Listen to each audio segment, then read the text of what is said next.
In the run-up to the Nazi invasion of the Soviet Union on the 22nd of June 1941, there was a ban on leave. Heinrich Himmler cancelled this ban on leave, although for one person only, that's to say himself. He gave himself a 36-hour pass.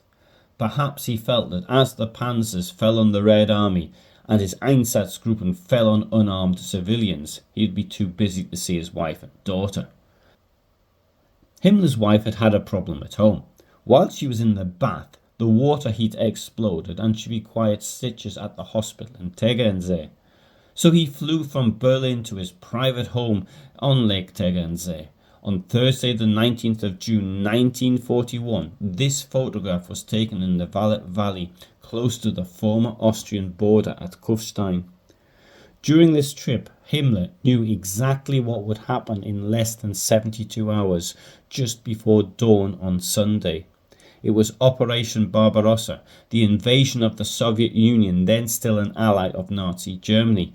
His organisation, the Schutzstaffel, the SS of the NSDAP of the National Socialist German Workers' Party, was to play a crucial task in this military operation. On the Düben Heath to the northwest of Leipzig, around 3,000 men of the Einsatzgruppen were still in training for their future missions of mass murder in the Soviet Union. They were not given the order to move until after the Wehrmacht had attacked.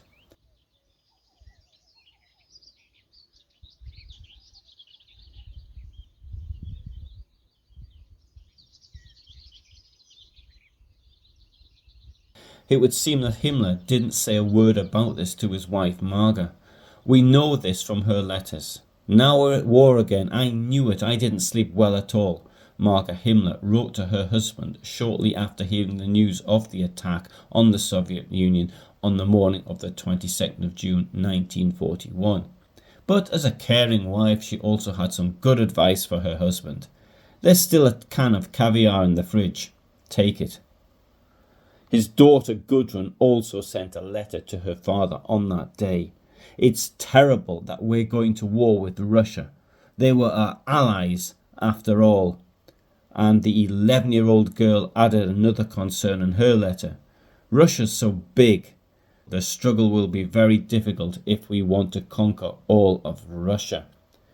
As it turned out, this 11-year-old had given a better analysis of the situation than most of the grown-ups. 2 days after the attack, Himmler made his way to Hitler's East Prussian headquarters, Wolfschanze, in his personal train Heinrich. Although he tried to call his home in Gmund almost every day, he still forgot a very important date.